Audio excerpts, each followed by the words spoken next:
রাজবাড়িতে। আর মহিষাদল রাজবাড়িতে এসে জানতে পারলাম যে এখানে বিভিন্ন ইভেন্টেও বুকিং করা হয়, ঠিক আছে।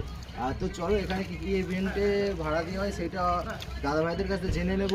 আর তো অবশ্যই যারা মহিষাদল রাজবাড়িতে ইভেন্ট করতে চাও তো অবশ্যই দাদাভাইদের সঙ্গে কন্ট্যাক্ট নাম্বারও দিয়ে দেবো, জয়েন করে নিতে পারো। আজকে আমরা চলে এসেছি মেদিনীপুরের ঘাটালের রাজবাড়িতে। তো রাজবাড়ির প্রাঙ্গণের সামনে তো এক রিসেপশান আছে, তো রিসেপশানের জন্য এখানে খুব সুন্দরভাবে সাজানো হয়েছে। তো রিসেপশানটা আছে কালকে, তো খুব সুন্দর। এখানে আমরা সন্দীপদা আরও সব দাদাভাই ইউটিউবাররা আছে আমাদের সঙ্গে এসেছি। তো সামনের দিকটা খুব সুন্দর, রাজবাড়িতে একদম রাজবাড়ির মতোই, আর খুব সুন্দরভাবে চারিদিকটা সাজানো হয়েছে, দেখলে ভালো লাগবে। তো জানি না কতটা আপনাদেরকে দেখাতে পারবো, কারণ ভেতরে তো কোনো রকম ক্যামেরা অ্যালাউ নেই। তো সেই জন্য বাইরে থেকে আমরা ভিডিওটা করে দেখাচ্ছি। তো আপনারা এখানে নানা রকম অনুষ্ঠানও করতে পারবেন।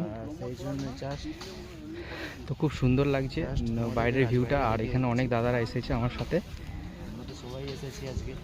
তো এখানে আমরা ড্রোন শ্যুট করতে এসেছিলাম, কিন্তু এখানে কোনো পারমিশন নেই। এখানে ড্রোন শ্যুট করতে দিবে না, তো বলছে এখানে নাকি অনেক নিয়ম আছে।